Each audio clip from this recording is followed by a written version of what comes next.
you go feel the vibe. Experience, you go feel the vibe. Tell them, experience. Feel that experience. Oh, don't bring that experience. So link and vibe with the experience. Oh, this week on Experience with Odum.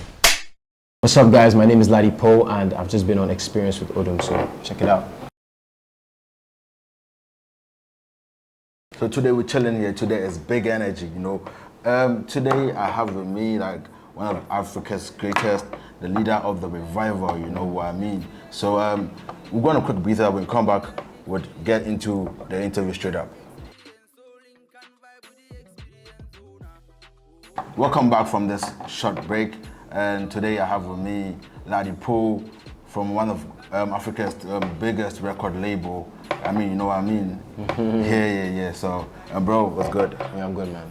Good to be here, man, for sure, bro. One time. Yeah. So, you're welcome to Ghana. Thank you. I know this is not the first time here. Yes. Yeah. And you've had a great experience, I mean, so far. Yeah, so far, yeah. It's been a very condensed trip, you know. We came in from airports to radio, of airport to Kumasi. Yeah. I think straight, and then from there, from radio, you know, it's like one of those trips where you don't get to see a lot of things, but you still feel the energy. You must be very famished. Bro. But anyways, I had some jollof rice and goat meat, so. Ghanaian jollof rice. I'm very calm, yes, Ghanaian jollof great, rice. then that's dope, you know. It was tasty. Yeah. I mean, LADIPOE, most of us like know you. Now starting from you as that young chap LADIPOE, yeah. Going through the ranks, school and all that. How was it for you growing up? It's so funny that you said that. For me, I actually started off, my rap name was Poe. You know, I went to school in Yankee, and they couldn't, for university, and they couldn't really pronounce the name. My name is LADIPOE. Yeah. They couldn't pronounce that name, so they would say LADIPOE. And then from LADIPOE, one of my roommates was like, bro, that one is long. I can't even, so from there, Poe. You can't stress it. And then it's stuck, you know. Then my family, even my parents started to call, my mom started to call me Poe, my brother started, you know, so it's stuck. So when I started making music, you know, it just became the name. I didn't even have to think about it. But the journey has been like one where I started rapping with a group. In school, we used to call ourselves Lyrically Equipped, me and my guy, and then our producer. And the producer is this super white boy. The white boy. Yeah, super white boy. And my other guy I rapped with, his name is Jeff, you know. He's an American guy, but his parents are Haitian, but there's still a lot of culture in the music. And that kind of gave me the ability, I learned the ability there, you know. But coming back to Nigeria, coming back home, is where ability turned into stories, you know, because the music we make, this art that we create has to have, there's a story, there's something like yes, exactly. Right? So like when I came home, because that's what the stories are here. Yeah, like when you say there's traffic in Lagos. Yes, exactly what I'm talking about. You know, I've lived it. We all live it, and the thing is, when I talk about it, so many people can relate. You know, so it's being able to like tell those things that you experience, the stories you experience, sharing it with everybody. So I feel like my journey has taught me that, you know, you have to, it's more than, I was saying earlier, it's more than a rap verse. Yeah. You're creating art. Yeah. You need to say something. You know? Something that people would like resonate on. Something that's happening in your life, and there's going to be people that will resonate because there's other people who are like you experiencing the same things. Nigeria is over 200 and something million people. Definitely somebody's going to relate to your music. I think there's any advice I would give anybody out there is the fact that somebody will relate. You're not alone. Sure. Yeah. And you know, to think of it like schooling and all that, and someone would say that he did biology and chemistry. How does that connect to music? What's the artistry level, like chemistry and biology? I don't know, man. To be honest with you, I think maybe I just like to torture myself because I don't know I studied that. But at the time, I wanted to go into medicine. I believed that that's what I wanted to do. But it was more because I was just good at those subjects. It wasn't necessarily because that was my life's goal. And then I worked in a hospital for like a year, and I was like, this is not for me. I just can't commit to this lifestyle, you know? Yeah, and by that point in time, I found music, and the relationship between me and music, this love affair was becoming stronger and stronger, you know? And so, I don't know if they really relate, but the most important thing is, I felt something and I chased it. Great. I think that's really the heart of the story. Great. Yeah. I mean, so from that point and LADIPOE, we here in LADIPOE and signing on to Mavin's Records. How was the experience like? I'm being signed on to Africa's biggest record label, Mavin's, and you enter the studio, and what's the feeling like? You know, first, even going from like coming back home and then getting signed, the whole journey of being an independent artist, I think is like the foundation that makes me the artist I am today.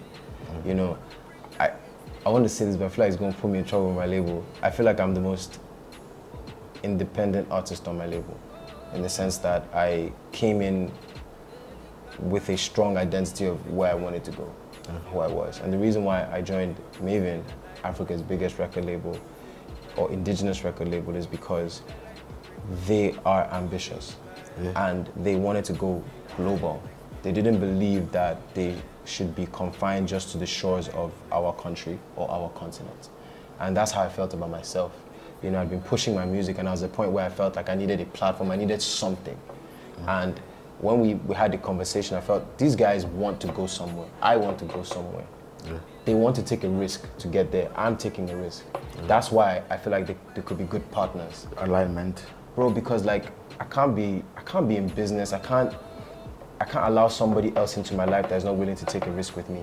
Sure, for sure. Do you understand what I'm saying? Yeah, so like that's one thing. That's one of the reasons why I believed in Mavin.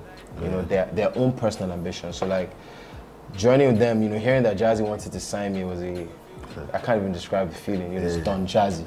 Again. And I was like, wait, but I did rap now. So what's Jazzy looking for, you know, in somebody like me? So I thought that was just a crazy thing, and I liked the idea of being like the first rapper on the label, you know. And I mean, you rap with such harmony, bass hits, like lifelines hit on notes, you know. Lifelines, one time. Yeah, hits on notes, and anybody who listens to it to be like, yo, man, this is actually deep, you know. Where you say life is a dream, death is like reality, you know. Yeah. And that's for me like straight up for everybody to know that whatever you're doing, it is, you know, you know you're going to die, but you don't know the minute you're going to get somebody to praise you. I mean, so it's good. We're not going to take much of your time. I mean, we appreciate the fact that you've made time for this interview. Sure, man. There's one thing that we'd want to the show actually is geared towards too.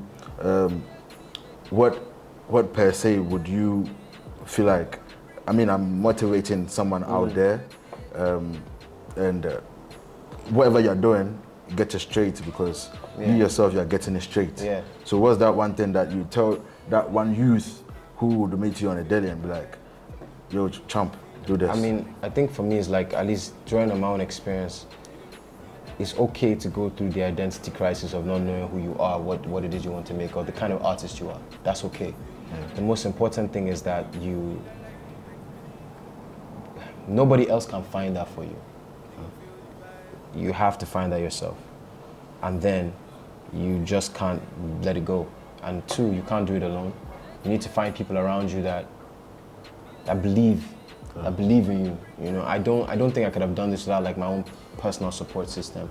I don't think I would have. I think I would have quit a long time ago. Sure. You know, and I feel like it's okay to reach out to people, and anybody who has your time can be in your team. Sure. Anybody that is going to give you attention, and when you hit them up, they pick up the phone, can be in your team. You know, and I feel like a lot of people feel like they have to do it by themselves, and that's really not. It's just not true.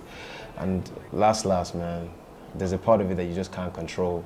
Call it grace, call it God's favor, call it luck. It's just, I think the only thing that allows you to achieve is consistency. If you want this for real, you just can't stop. Straight.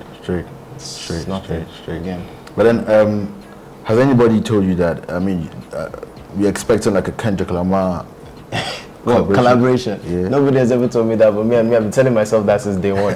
Since I heard Kendrick Lamar, and I love Kendrick. Kendrick's new album is just groundbreaking to me. Just his entire career trajectory, what he's doing with PG Lang. I'm a massive fan. I mean, that to me would be a dream come true if I ever got to do a track with Kendrick, you know. Sure. Yeah. Great. Ladi, thanks for having me, and I mean, it's been a great one. Yes. So thanks for staying tuned, and thanks for being with us. We hope that you just got some good tips from Ladi, and stay tuned and Thanks for enjoying. But you knew that. Experience, feel that experience.